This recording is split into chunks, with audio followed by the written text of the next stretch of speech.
questions. Welcome, Yamhill County, to Speaking Frankly. I'm your host, Howie Harkema, and our tagline is, "And how we doin'?" Today is our second music program. It's also an art program today. And our guest is Nadya King, also known as Ladyharp. Nadya is a musician, a composer, an artist, a dancer, and a Tai Chi Qigong instructor. So please welcome Nadya King. Nice to have you with us. Thank you, Howie. Thank you so much. And you're going to play as your first song today. I'm going to play Roslyn Castle, which is a Scottish song by, it's a traditional song, and it's arranged by Wendy Stewart. Awesome.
That was absolutely beautiful, Nadya. Thank you so much. I'm sorry. Yes. Thank you. So how long have you been playing music, and specifically the harp? So I started singing with my daddy when I was a little girl and took piano lessons, and so over 50 years for that, and then for the harp about 25. That is unbelievable. So you play the piano as well? And I always wanted the ripples, Of and course. pianos don't do that very Yeah, well. not very well, huh? Yeah. So tell us about this specific harp. So this harp was made on the East Coast by a man named Rick Kemper, and it's modeled after a traditional Irish harp. He made one for an Irish harper and took the measurements from her harp. Mm-hmm. So what is it made of? So the base wood is koa, and it's got a koa veneer over birch on this, so it's nice and round because it's a birch plywood back here, and then a veneer. And then the soundboard has cedar and spruce and sequoia, so it has a cherry veneer over that so that it's not different colored woods. So this is a semi-custom made specifically for you. It is. And it has a different sound than most harps have. It Can you does. describe that a little bit? The different woods have different sounds, and the koa is what's traditionally used for the ukulele. So it's There one it of is. it's one that's been traditionally used for instruments. It's a lever harp, so for each string there is a sharpening lever, so I can change the string by one pitch. So that's one of the things that's different from the concert harps. That's so awesome. So would you like to introduce your second song? Sure. So my first harp was built in Corvallis by a man named Dave Thormelin, and his wife Sharon is also a musician, and so I love playing her music, and this one is called The Confluence. Awesome. And so it's a river song. Awesome. So I'm going to move this out of your way a little further toward, so it's not in camera this time. There we go. And I'm going to step out.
That was The Confluence. That's so beautiful.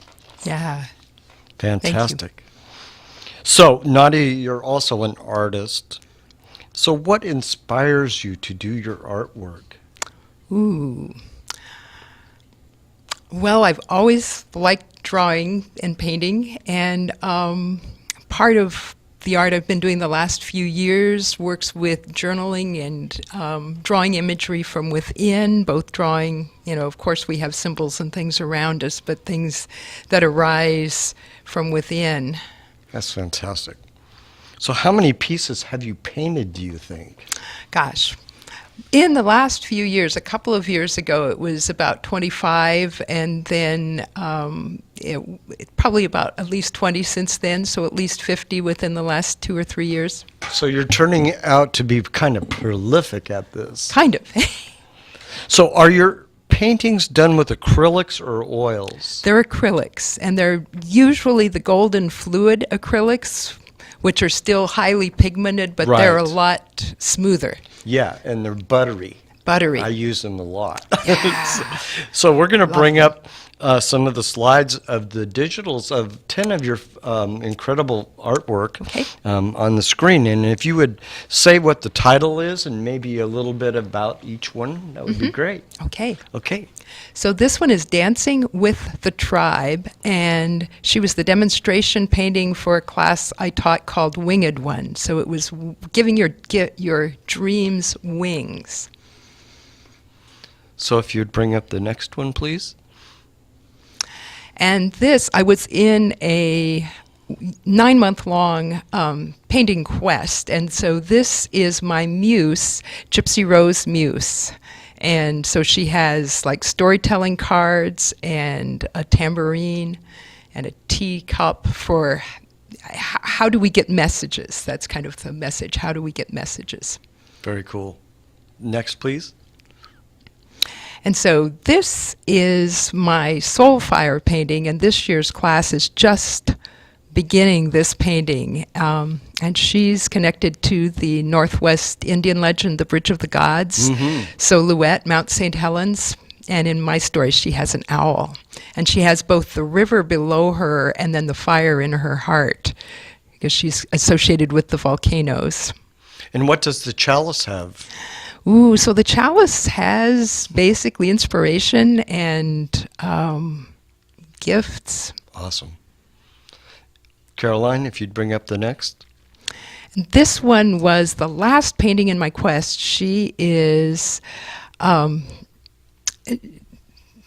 also a demo painting, and then part of what we did was work on her for that painting for at least as much time as we'd spent in the class, and it was about a 10-hour class probably. And at the top there's a raven with the sun in his beak. Raven's gold was one of the words that I heard with her. And that one is a mermaid. She actually was the very first class I helped teach a girlfriend, and we did mystical, magical mermaids. So she is a mystical mermaid. Very cool. Ooh. Yeah. And the beginning of the quest is to look at, if you lived a legendary life, what would a legendary life look like? So she's my legend, and she's got a labyrinth, and it's the Cretan labyrinth that the Minotaur is in the center of. Sometimes there's a key in the center of that. There's a little blue lady dancing under the hill, and again, the fire in the heart, which kind of goes with creativity. And she has a dragon. She was going to have a regular crown, but then she wanted trees. Well, I saw the dragon immediately. Yeah. And so what drew you to the dragon? I have loved dragons and, love the fantasy books where people can communicate with dragons telepathically for a long time. And the Native Americans on this continent, both the Sioux and the Cherokee that I know of, have stories of dragons from this country. Well, yes, it's not just mythical from like England or somewhere else. It's all over the world. Right. And so those scenarios need to be played out on paint, of course. Yeah. And sculpture and everything else. Yeah. I love the trees. I think that's interesting that you did the crown with the trees. Yeah. If you go on to the next one. And she heals with light and compassion. And there's a gal that teaches intentional creativity in Salem, and this was just before I began my painting quest last year. I took a class with her, and it was on connecting with your inner healer. And she, again, turned into a sort of mirror person with the starfish and the seahorse earring and the shells. Is that a conch shell or what? Yeah, a nautilus. A nautilus, yeah. Very cool. Go ahead, Caroline. And she hears the stories. So this is a Mother Mary image, Blessed Mother image, and divinity listening to us, that when we have prayers or sadness, that the divinity is listening and taking care. And what do the roses have to do with this painting? There are often roses in... part of it is a connection with the earth. Sure. There's a deep connection between roses and the earth. Yeah. Very cool. Next. And, yeah. Wow. Yeah. Yeah. So she is my taliswoman.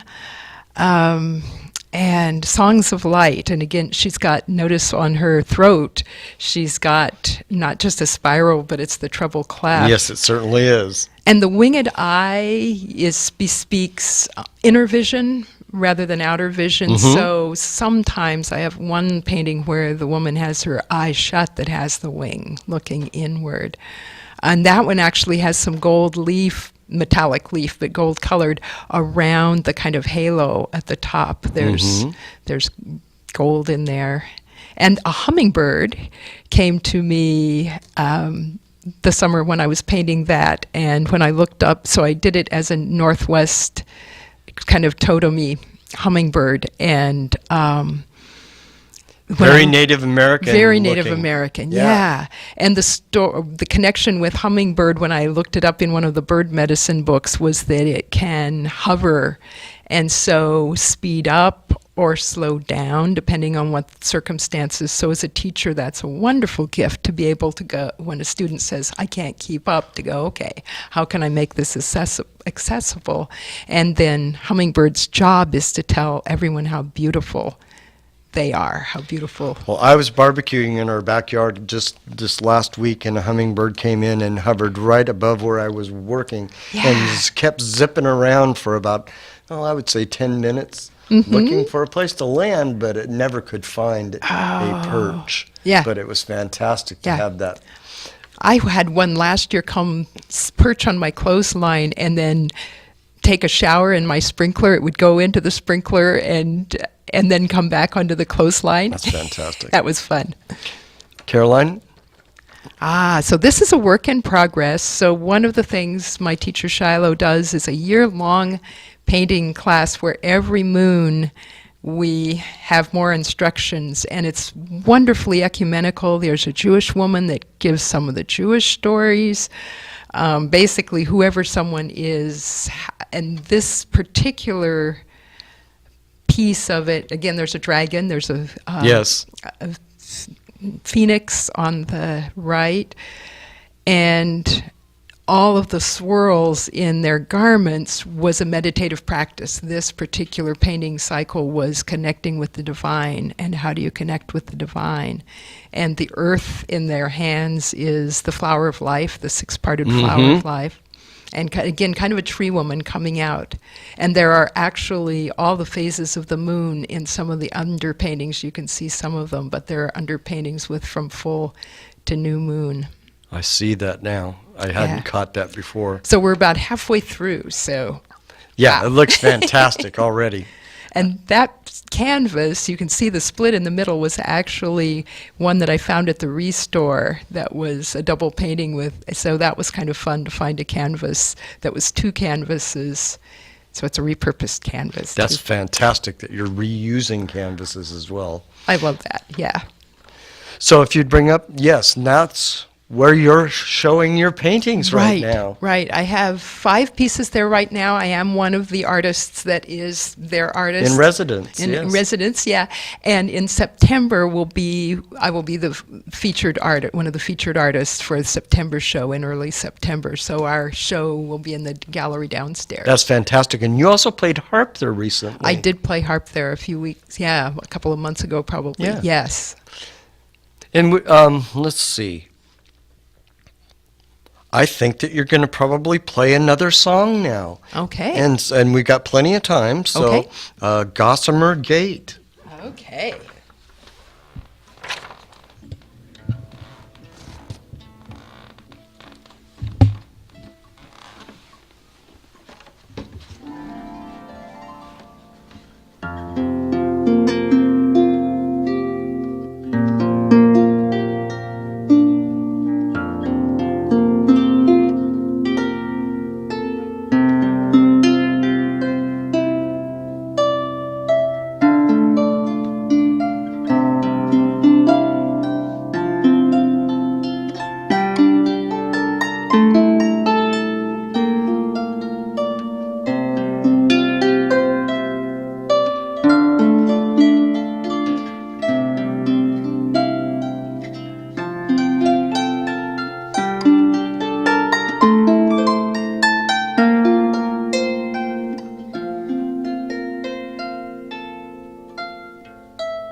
rushing water slowly, Yeah.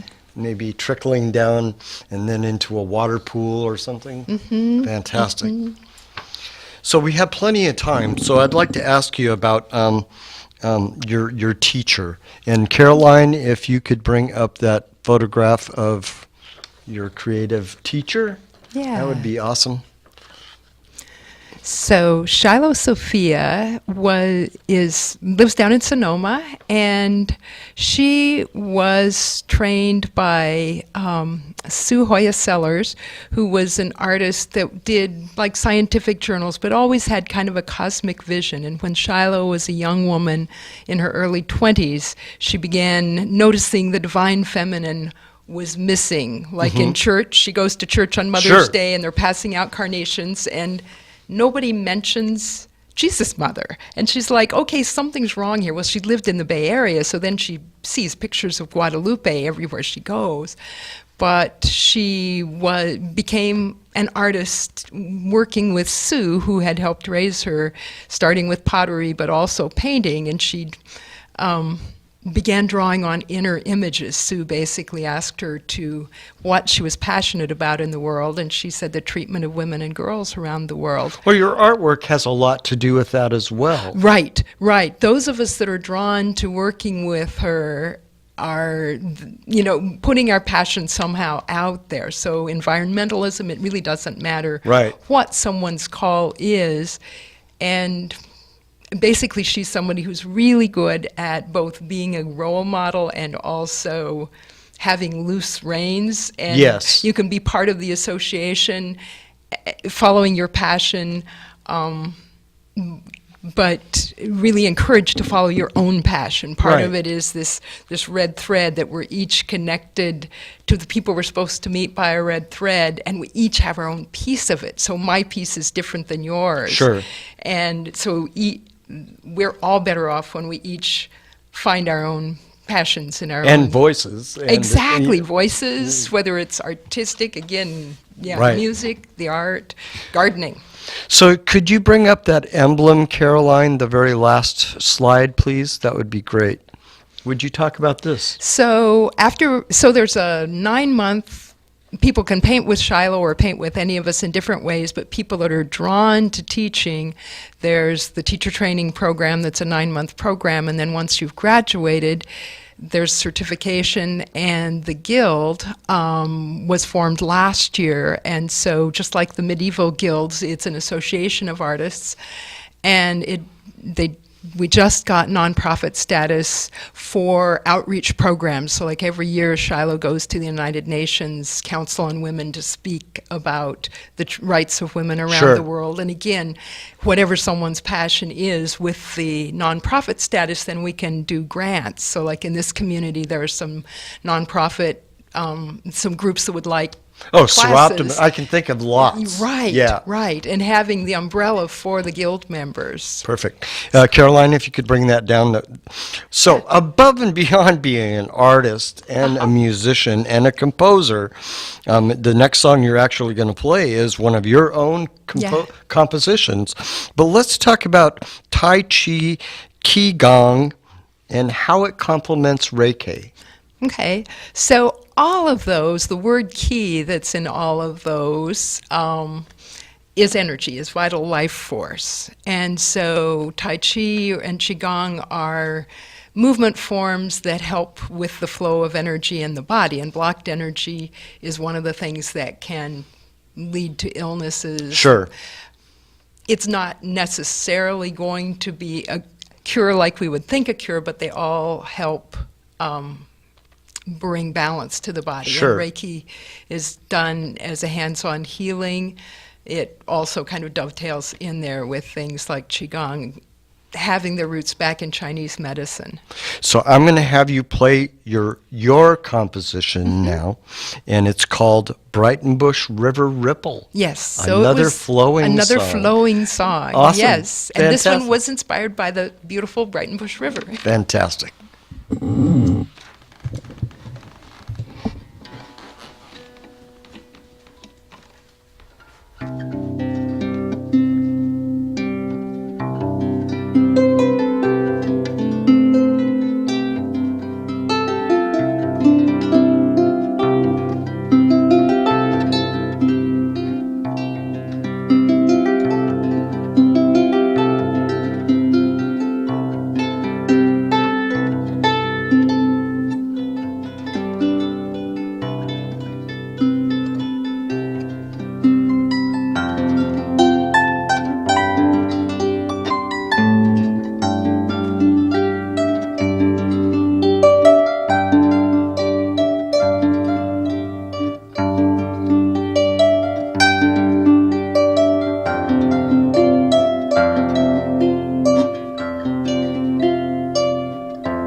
Unbelievable.